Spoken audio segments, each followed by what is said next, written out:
welcome to CFC Fan TV. We are here in the shed and I am with the world's favourite vegan, Ben Rebuck. Ben, thank you so much for coming on again. More than a pleasure.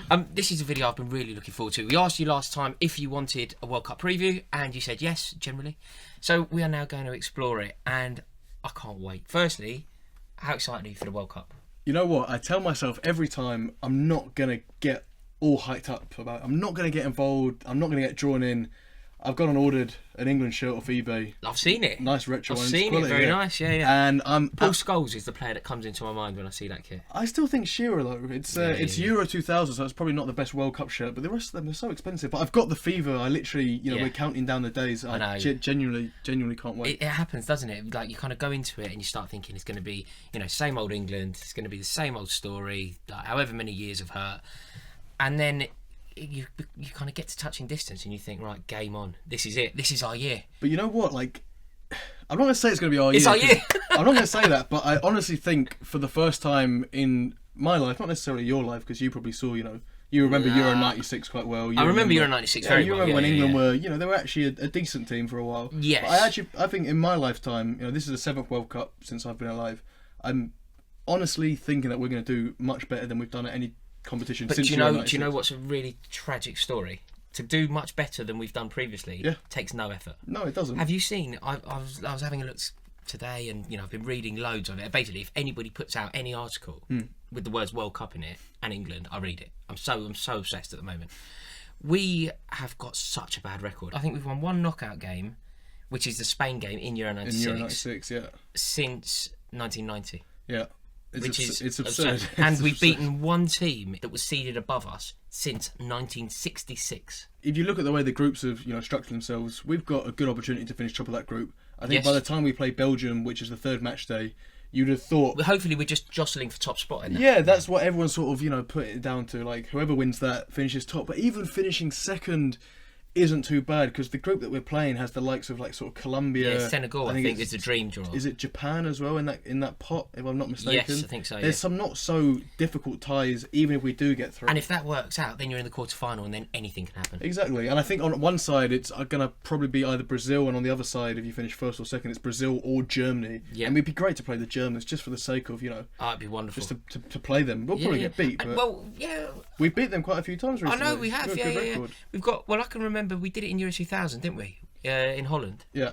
Beat them there. Shearer scored a Dennis Wise cross, if I'm right. But even recently, that game, I remember thinking back to it, that 3-2 where we were 2-1 down. And Jamie Vardy. I was at that game in Berlin. Eric Dyer as well. Yeah. I went to Berlin for that game. It was brilliant. It was over in Easter a couple of years ago. And Jamie Vardy scored a back heel.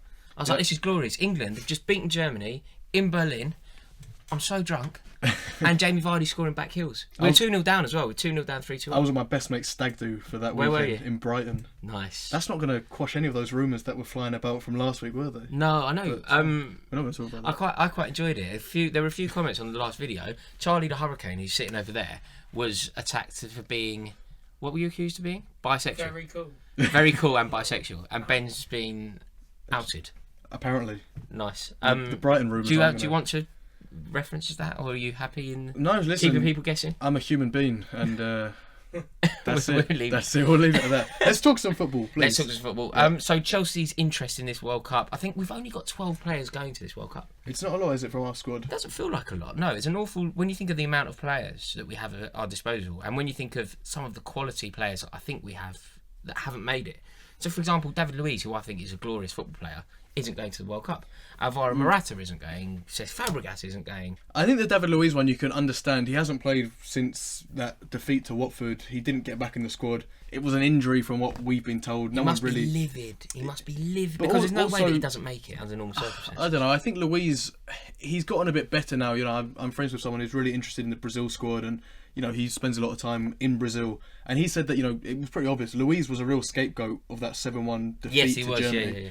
They've sort of, they've laid off him a bit. They're a bit more, forgiving, welcoming and forgiving of him.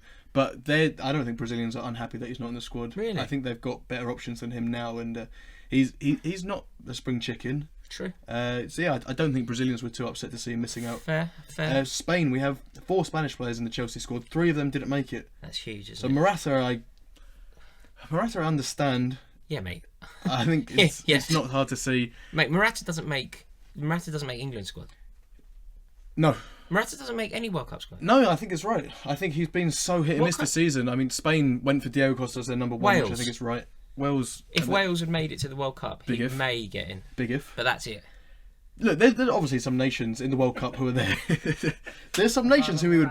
There's some nations who he would play for 100%, but he's not good enough. He's not good enough. Not good enough. This should hopefully kick him into gear. So Morata didn't make it. Fabregas, I understand, because Spain have got a much younger squad than his needs. I think they've got some really good, the likes of Asensio, like some younger players. Yeah. That position. But the one that this is going to really boil the piss and split opinion, because we're fanboys. Marcus Alonso, you're telling me, right, that Nacho Monreal, who's gotten into the squad over Marcus Alonso, you're telling me that Nacho fucking Monreal is better than Marcus Alonso? It's bollocks. It's not true. I completely It is agree. not true. It's not true. You might not like him. He might not be the best defender in the world. But is he better than Nacho Monreal? I'm better than Nacho Monreal. I know, I agree. I'm not. Do you know, I'm a lot of my family, my cousin's an Arsenal fan, and we were having that discussion. And he was like, mate, don't ask me. He couldn't get his head around it. It's bizarre. Yeah, doesn't make any sense. I just don't understand how you don't take him. Yeah. I just think for what he can offer, what he's got, he's good for a goal, like all of the obvious attributes that he has, I am very surprised that he hasn't made it. However, Spain are pretty blessed to be leaving players like that. And they've got a great squad, so I don't think they're really going to miss him. But I think from our point of view, we'd like to see him. But we do, as you say, like 12 players probably isn't a lot. No. But we've got some good players out there. Yes, I think there's a few that we're going to have to keep our eye on. Weirdly, Caballero made it, didn't he? He actually made his debut for Argentina when they played a friendly the other day. His debut, I think he's like 48, 49, something like that. Weird, he's definitely pushing on. Caballero's made it. Yeah. Victor Moses is out. Victor Moses for Nigeria, yeah. Ruben Loftus-Cheek is going. Yeah, I think that's the real exciting one from an England fan's point of view. I would really, really be disappointed if he gets that sort of Theo Walcott treatment, that, let's bring him along and prove a point. He didn't actually play that well against Nigeria, but he came out and he admitted that, I didn't have the best game. No specific reason, but I think, you look at the England squad and the other centre mids you have there. I mean, it depends on the formation, but he sort of plays the same. It's like the sort of 3-4-3. Like he's two midfielders, I should say. Yeah, I think the way that it can work perfectly for Loftus-Cheek will be playing as a sort of double pivot with Henderson. I think that's a really nice midfield. So the problem is, if you look at the centre mids, and I'm going to count Dele Alli as one because I think in the grand scheme of the way England plays, he probably is more of a central midfielder than an attacking midfielder. You've got Ali, Dyer, you've got Loftus-Cheek, and you've got Henderson. No, I'm going to disagree with you, Ben. I don't think that you can count Ali in that. I think that Dele Alli is huge for England. I think that our hopes pretty much rest on him, Sterling, and Kane having a good tournament. So we really do need Ali to play well, but I think that he's going to be given a far more free role further forward. I don't think that I don't think Dele Alli is in competition with Loftus-Cheek, Henderson, Dyer. I think those three are in competition with each other. I would very much, obviously, a bit biased as Chelsea fans. I would love to see Loftus-Cheek start over. I mean, Dyer's good defensively. Mate, Henderson is. Loftus-Cheek should be playing over Dyer 100%. Every opportunity. Dyer's so immobile, so slow, so pedestrian. Not for me at all, actually. No. And like I say, I think Henderson alongside Loftus-Cheek can be really dynamic, and I think it can offer adequate protection to the back line. We'll be five at the back. I think we can offer adequate protection there, but equally, he's very incisive, very direct player, and Loftus-Cheek will pick up the ball and drive with it, which is so good, so exciting, and such a relief for your defenders. Yeah. Who, let's face it, are going to be busy. Definitely.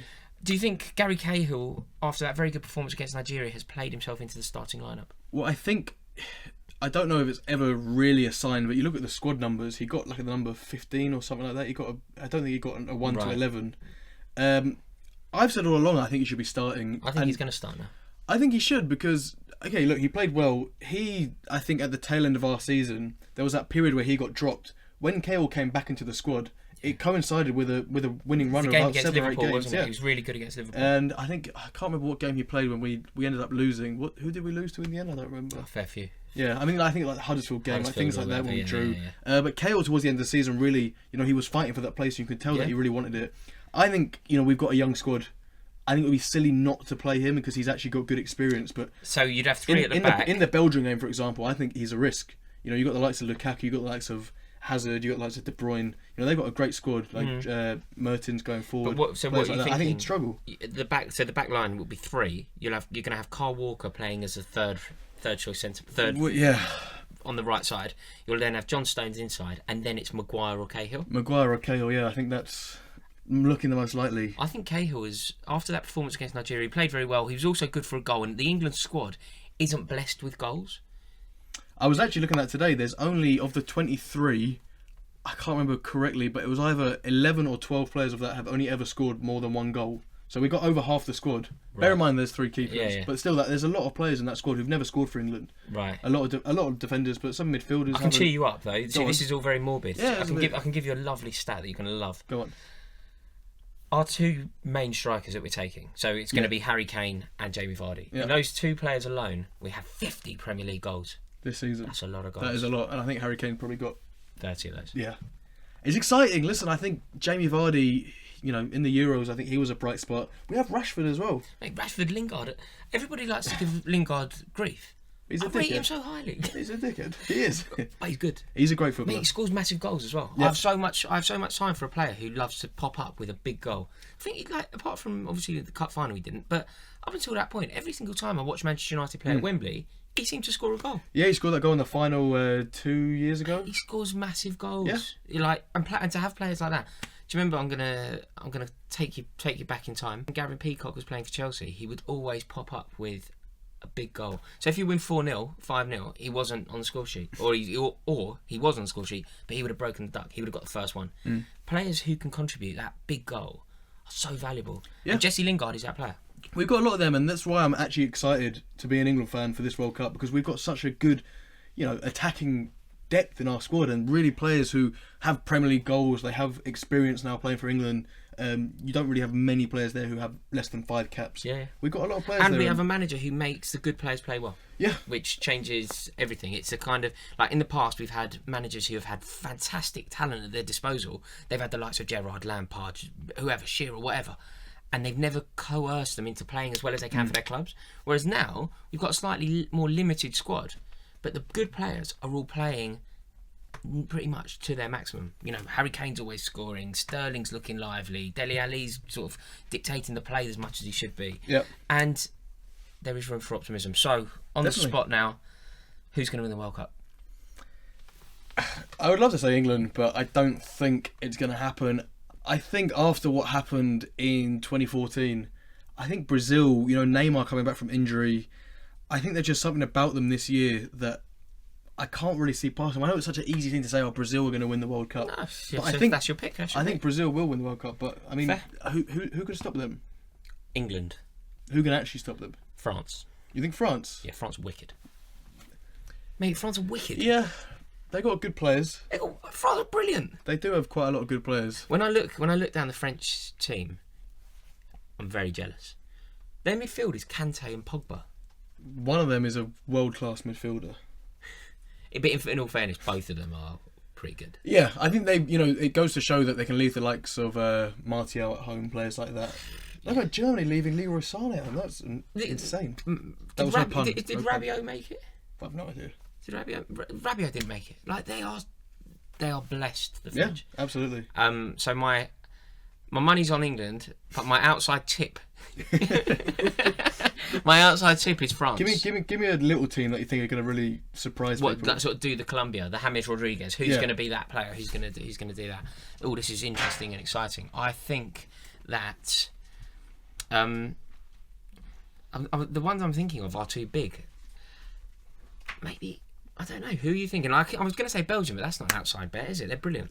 I would have said Panama if they weren't in our group, because I think there's something really interesting about them. But I'm going to go something a little bit similar to Panama, but Peru. I think Peru are going to surprise people. They've got some good players.